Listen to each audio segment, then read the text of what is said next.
महकती कहानियों में मैं आपका खैर मकदम करती हूँ। आज मैं आपके लिए कहानी लेकर आई हूँ, मजबूर। अगर आपको हमारी कहानी पसंद है तो मेरे चैनल को लाइक करें, सब्सक्राइब करें और ऐसी ही नई कहानियाँ सुनने के लिए बेल आइकन को प्रेस करें। ये कहानी एक ऐसी लड़की की कहानी है जो अपनी जिम्मेदारियों को निभाने में अपने आप को ही भूल गई और जब उसने अपने बारे में सोचा तो वक्त काफ़ी आगे निकल चुका था। आज 1 अप्रैल का दिन था और शाज़िया को महीने की सैलरी मिली थी। वो खुश थी कि आज अपने पापा की दवाई लेगी और मम्मी का चश्मा जो 1 महीने से टूटा हुआ था बनवाएगी। अपने छोटे भाई बहनों की फीस दे सकेगी।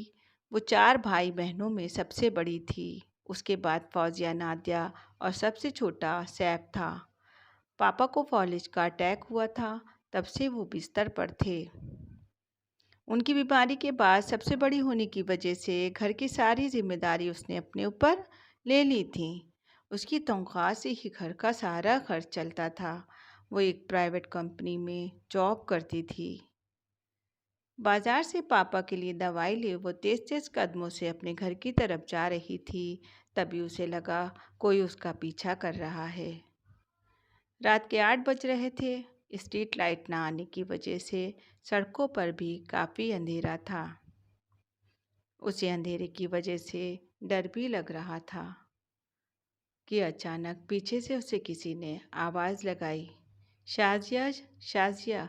उसने पीछे मुड़कर देखा तो उसे चेहरा जाना पहचाना लगा। जब वो पास आया तो वो यूसुफ था। वो और यूसुफ कॉलेज में एक साथ पढ़ते थे और वो शाज़िया को पसंद भी करता था और कई बार अपनी मोहब्बत का इजहार भी कर चुका था। शाज़िया भी उसे पसंद करती थी, पर अपनी मजबूरियों की वजह से उसने अपनी मोहब्बत का इजहार कभी नहीं किया। यूसुफ भी अपने घर का बड़ा था। उससे छोटी उसकी 3 बहनें थीं। यूसुफ ने बताया कि उसकी बैंक में जॉब लग गई है और वो बैंक मैनेजर बन चुका है। कुछ ही दिनों में उसका ट्रांसफ़र दूसरे शहर होने वाला है। यूसुफ चाहता था कि उसकी शादी शाज़िया के साथ हो जाए, इसलिए उसने अपना रिश्ता शाज़िया के घर भिजवाया। पर शाज़िया ने अपनी जिम्मेदारियों की वजह से इस रिश्ते से इनकार कर दिया। इसी बीच यूसुफ का ट्रांसफ़र दूसरी जगह हो गया और वो इस शहर को छोड़कर दूसरे शहर शिफ्ट हो गया। शाज़िया को भी अपनी जिम्मेदारी से बखूबी निभाते निभाते कई साल बीत गए। उसके अम्मी और पापा दोनों का इंतकाल हो गया। फौजिया और नादिया की भी पढ़ाई पूरी होते होते उसने उन दोनों की शादी भी अच्छे ख़ानदान में करवा दी।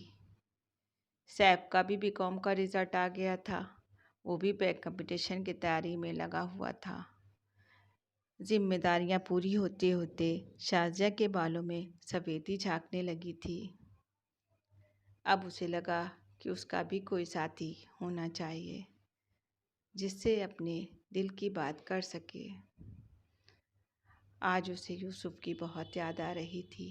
कहते हैं कि दिल से किसी को याद करो तो वो मिल जाता है। अचानक एक दिन यूसुफ उसे बाज़ार में मिल गया। अभी कुछ दिन पहले ही उसका ट्रांसफ़र इसी शहर में हो गया था।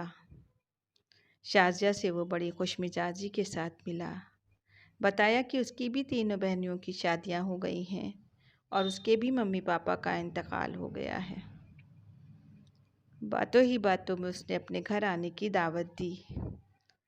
शाज़िया ने घर आकर सोचा कि शायद यूसुफ मेरा इंतज़ार कर रहा हो। अब वक्त आ गया है कि मैं भी उससे अपनी मोहब्बत का इजहार कर दूं। फिर एक दिन टाइम निकाल कर वो यूसुफ से मिलने उसके दिए पते पर उसके घर पहुंची। घर क्या था? बहुत बड़ा बंगला था। चौकीदार ने नाम पूछा और उसे ड्राइंग रूम में बिठाया। ड्राइंग रूम में अचानक एक खूबसूरत सी खातून, 2 बच्चे जिनकी उम्र तकरीबन 8 और 5 साल होगी, दाखिल हुईं और उन्होंने उसे सलाम किया और अपने दोनों बच्चों से भी सलाम करवाया और बोलीं, आप यकीनन शाज़िया हैं? जी। यूसुफ आपकी बहुत तारीफ़ें करते हैं। फिर शाजिया ने पूछा कि आप कौन हैं? आपने अपना तारुफ नहीं दिया। उनका जवाब सुनकर जैसे शाजिया को पैरों तले ज़मीन खिसक गई। वो यूसुफ की बीवी थी और वो दोनों बच्चे भी यूसुफ के थे। वो क्या बोल रही थीं, फिर उसकी समझ में कुछ नहीं आया और उसने चलने को कहा। उन्होंने इसरार से रोकने की कोशिश की कि आप यूसुफ से मिलकर जाएं। वो बस आते ही होंगे, पर जैसे वो कुछ सुन ही नहीं पा रही थी, अपनी ही सोच में गुम थी और उसने सोचा कि इसमें यूसुफ का क्या कसूर था। कसूर तो उसकी किस्मत का था। वक्त किसी का इंतज़ार नहीं करता और यूसुफ भी कब तक उसका इंतज़ार करता।